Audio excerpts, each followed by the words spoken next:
ആ യുവതിയെ മരണശേഷവും 3 തവണ പീഡിപ്പിച്ചു എന്ന വാർത്ത ഞെട്ടലുണ്ടാക്കുകയാണ്. ഇതിന്റെ CCTV ദൃശ്യങ്ങൾ പുറത്തു വന്നതു മുതൽ പോലീസും ഞെട്ടലാണ്. വർക്ക്ഷോപ്പിൽ വന്നില്ലെങ്കിൽ യുവതിയുടെ നഗ്നചിത്രങ്ങൾ സമൂഹമാധ്യമത്തിൽ പ്രചരിപ്പിക്കുമെന്ന് ഭീഷണിപ്പെടുത്തിയതായി പ്രതി വേങ്ങേരി തടമ്പാട്ടുതാഴം പീസ് ഗാർഡനിൽ വൈശാഖൻ പോലീസിനോട് പറഞ്ഞു. പ്രതിയുടെ ലൈംഗിക വൈകൃതം വ്യക്തമാക്കുന്നതാണ് പോലീസ് വർക്ക്ഷോപ്പിൽ നിന്ന് കണ്ടെടുത്ത നിരീക്ഷണ ദൃശ്യങ്ങൾ. തൂങ്ങി നിൽക്കുന്ന സമയത്തും പിന്നീട് കെട്ടറുത്ത് താഴെയിറക്കിയ ശേഷവും ലൈംഗികമായി പീഡിപ്പിച്ചുവെന്ന് പോലീസ് കണ്ടെത്തി. മരണം ഉറപ്പാക്കിയ ശേഷം ആത്മഹത്യയാണെന്ന് വരുത്തി തീർക്കാൻ സ്വന്തം ഭാര്യയെ വിളിച്ചുവരുത്തി അവരുടെ സഹായത്തോടെയാണ് മൃതദേഹം ആശുപത്രിയിൽ എത്തിച്ചതെന്നും പോലീസ് വെളിപ്പെടുത്തി. പ്രതിക്കെതിരെ പോക്സോ വകുപ്പുകളും ചുമത്തിയിട്ടുണ്ട്.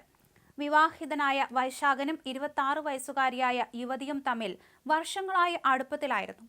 അകന്ന ബന്ധു കൂടിയായ ഈ യുവതിയെ 16-ാം വയസ്സ് മുതൽ വൈശാഖൻ ലൈംഗികമായി പീഡിപ്പിച്ചിരുന്നുവെന്ന് പോലീസ് മൊഴിയെടുപ്പിൽ കണ്ടെത്തി. യുവതി വിവാഹാഭ്യർത്ഥന നടത്തിയതും വിവാഹം കഴിച്ചില്ലെങ്കിൽ ബന്ധം ഭാര്യയോട് വെളിപ്പെടുത്തുമെന്ന് ഭീഷണിപ്പെടുത്തിയതുമാണ് കൊലപാതകത്തിലേക്ക് നയിച്ചതെന്നാണ് വൈശാഖൻ പോലീസിനോട് സമ്മതിച്ചത്. ബന്ധം ഭാര്യ അറിയുമെന്ന ഭയമാണ് കൊലപാതകത്തിന് പ്രേരിപ്പിച്ചതെന്നും പ്രതി പറയുകയും ചെയ്തു. വിവാഹിതനായതിനാൽ മറ്റൊരു വിവാഹം സാധ്യമല്ലെന്നും എന്നാൽ യുവതിയെ പിരിഞ്ഞ് ജീവിക്കാൻ കഴിയില്ലെന്നും പ്രതി യുവതിയോട് പറഞ്ഞു. ആത്മഹത്യ ചെയ്യാമെന്ന് യുവതി പറഞ്ഞപ്പോൾ തനിക്കും ഒറ്റയ്ക്ക് ജീവിക്കാൻ സാധിക്കില്ലെന്നും ഒരുമിച്ച് ജീവൻ അവസാനിപ്പിക്കാമെന്നും പറഞ്ഞ് വൈശാഖൻ വിശ്വസിപ്പിക്കുകയും ചെയ്തു. ജനുവരി 24-ന് ഉച്ചയോടെ മാളിക്കടവിലെ തന്റെ വർക്ക്ഷോപ്പിലേക്ക് വൈശാഖൻ യുവതിയെ വിളിച്ചു വരുത്തി. തുടർന്ന് ഇരുവരും 2 സ്റ്റൂളുകളിൽ കയറി കഴുത്തിൽ കുരുക്കിട്ടപ്പോൾ വൈശാഖൻ പെട്ടെന്ന് താഴെയിറങ്ങി യുവതി നിന്നിരുന്ന സ്റ്റൂൾ തന്ത്രപരമായി തട്ടിമാറ്റുകയായിരുന്നു.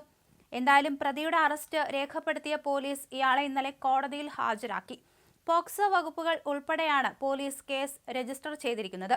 അന്വേഷണ സംഘം വൈശാഖനെ 5 ദിവസത്തെ കസ്റ്റഡിയിൽ ആവശ്യപ്പെട്ട് Koyilandy judicial first class magistrate കോടതിയിൽ അപേക്ഷ നൽകും.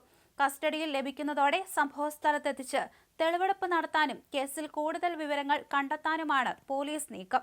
അതേസമയം ഡിസംബർ 24-ന് യുവതി തനിക്കെന്തെങ്കിലും സംഭവിച്ചാൽ അതിന് ഉത്തരവാദി വൈശാഖനായിരിക്കുമെന്ന് ഡയറിയിൽ എഴുതിയിട്ടുണ്ടായിരുന്നു. തന്നെ 16 വയസ്സ് മുതൽ അദ്ദേഹം പീഡനത്തിനിരയാക്കിയിട്ടുണ്ടെന്നും അക്കാലം മുതൽ ഇതുവരെയും മാനസികമായും ശാരീരികമായും പീഡിപ്പിച്ചുകൊണ്ടിരിക്കുകയാണെന്നും ഡയറിയിൽ എഴുതിയിട്ടുണ്ടെന്ന് പോലീസ് വ്യക്തമാക്കി. ഇൻഡസ്ട്രിയിൽ നിന്ന് പോലീസ് കണ്ടെടുത്ത യുവതിയുടെ ബാഗിൽ ഈ ഡയറി ഉണ്ടായിരുന്നു. മറ്റൊട്ടേറെ സ്ത്രീകളുമായി വഴിവിട്ട ബന്ധം തുടരുന്നുണ്ടെന്ന വിവരം യുവതിക്ക് അറിയാമായിരുന്നു. ഇതിനെ ചൊല്ലി യുവതിയും വൈശാഖനും തമ്മിൽ വാക്കുതർക്കമുണ്ടായിട്ടുണ്ട്.